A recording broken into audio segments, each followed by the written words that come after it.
Jezus niósł krzyż swój powoli i ciężki był czas teraźniejszy, a wtedy od pracy na roli synami szedł człek Cyrenejczyk.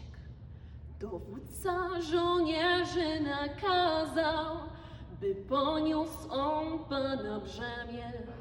Dowódca człowiecza to władza, co trzyma w postrachu całą ziemię.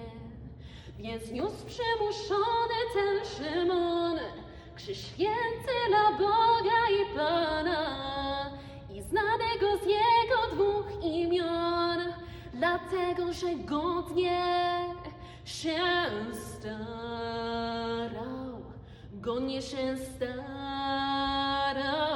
godnie się starał,